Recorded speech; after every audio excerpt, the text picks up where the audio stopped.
The sun is known to provide life. It makes you less stressful, it makes you happy, it makes you develop strong bones, it improves your sleep and your circadian rhythm. Basically, without the sun, we wouldn't be living at all. However, did you know that the sun also takes life? Death toll is rising. People are hurting. It's more dangerous for kids to play outside. Roads are buckling under the heat. Throughout the heat wave, Washington State reported more than 1,300 emergency room visits for heat-related illnesses. Fighting against the heat is a hot battle. So I developed the BRASS system, which is a quick checklist for heat emergencies. Download link below.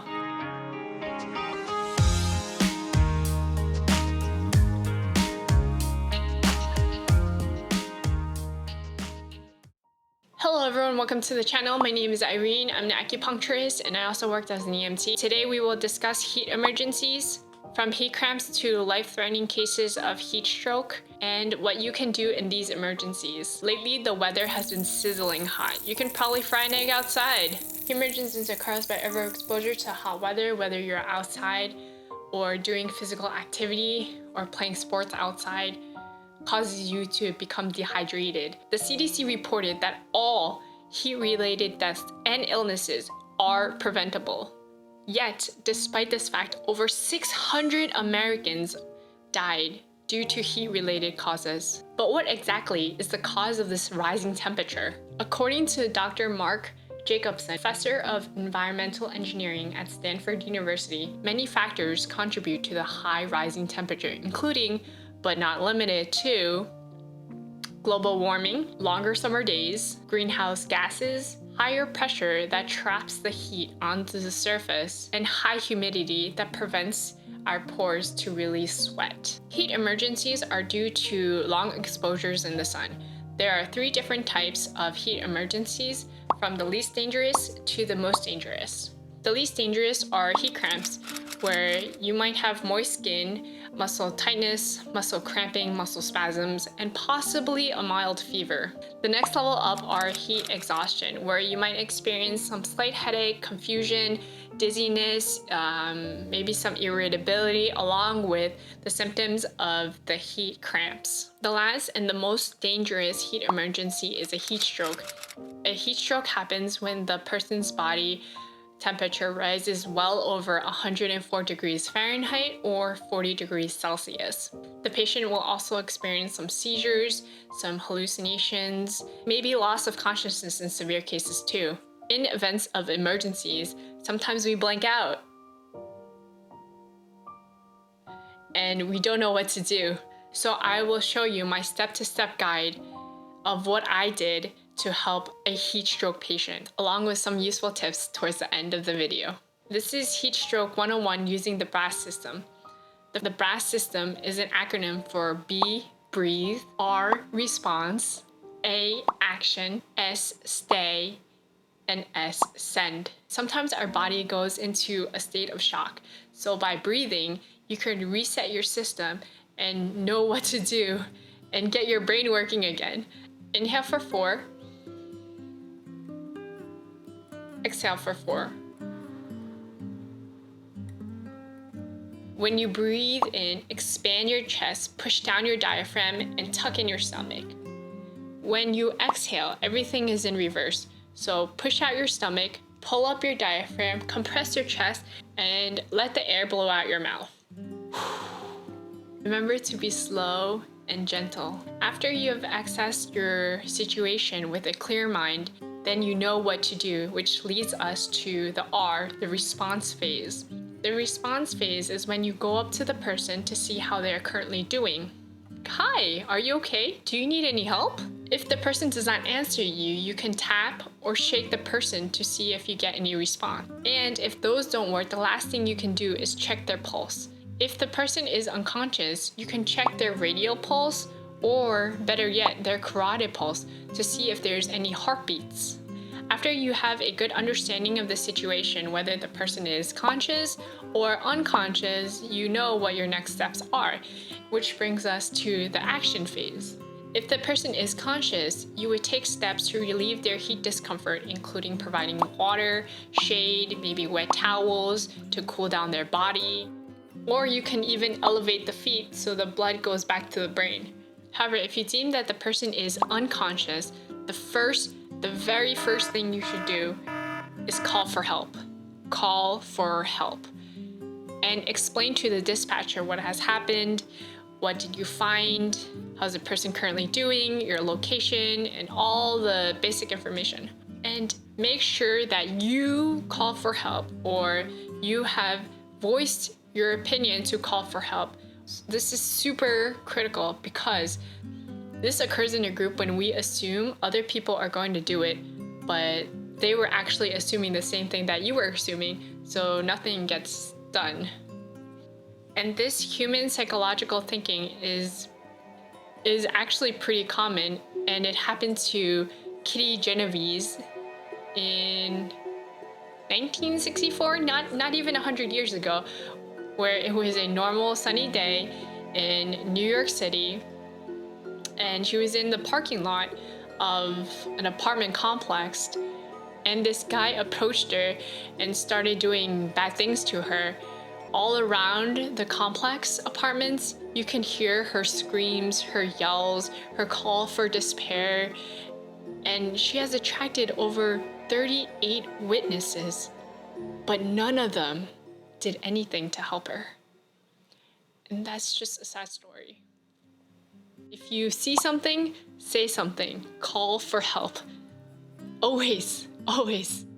After you hang up your call with the dispatcher, it'll take some time because the dispatcher has to convey the information to the police, to the ambulance, and the firefighters for them to come and help out. And during that time frame, it might seem like minutes, but if you're on site, it seems forever long. And there are two things you can do. One is CPR and two is acupressure if you have more people on site. A basic crash course of CPR, which I will demonstrate with a pillow later on. So we have an unconscious patient and it feels like it's missing something. Let me go see.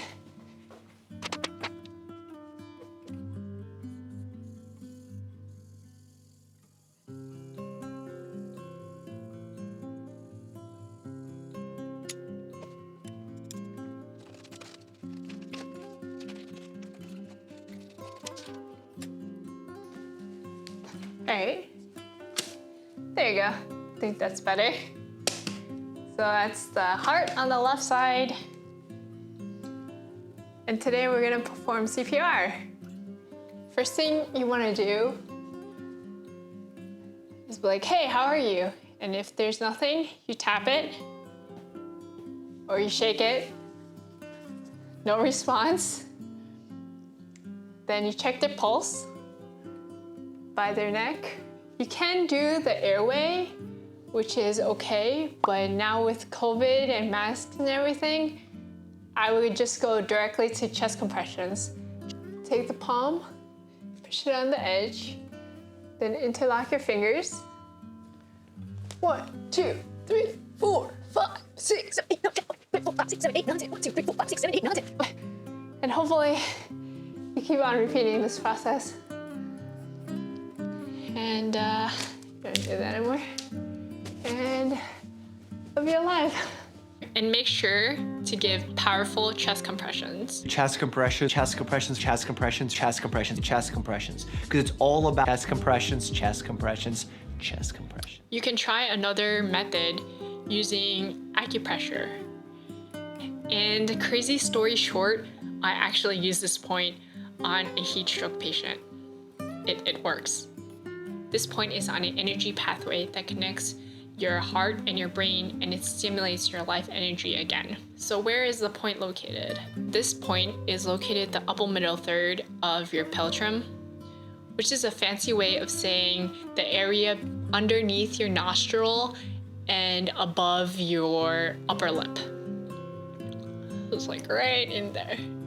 And that is the stimulating life point. And if you press on it, it's kinda tender. Ow. In the case of unconscious patients, if you press this point, it might not be enough to stimulate their whole energy again. So what you would do is you would put this bony knuckle on their philtrum, and with the rest of the fingers, cup their chin and apply pressure and then push it downward. So you're making sure you're pressing all along the philtrum. So it'll be like this. And it really, really hurts. Oh my God. It hurts. And hopefully with the CPR and the acupressure technique, you can prolong a person's life. Last but not least, send. And this is when the police and the ambulance and the fire trucks have arrived on scene, and you can deliver your medical assessments to the help team. And in this way, you are doing them a great favor. You are reducing the patient's chances of getting heat stroke related complications, any swelling of the brain, any brain dysfunctions. And lastly, you can save a life. Okay, on a not so serious tone, here are some hot weather tips that you can do. Definitely stay in a well air conditioned place. If you don't have AC in your home, you can go to a local supermarket, a library, or even a shopping mall to get that free AC. Stay hydrated. The recommended amount by the US National Academies of Science, Engineering, and Medicine is 8 bottles for men and 6 bottles for women. And definitely no alcoholic drinks. Alcoholic drinks are hot in nature and they are sugary and they make you thirstier. Definitely also avoid hot, heavy meals like a hot pot or... And last but not least, if you live alone, know a friend or relative that lives alone, make sure you check in on them every few days to see how they're doing, because most people leave unnoticed. And if you liked the video, make sure you hit that like button, get your free checklist below, and check out other acupuncture tips like this, how I manage my YouTube stress.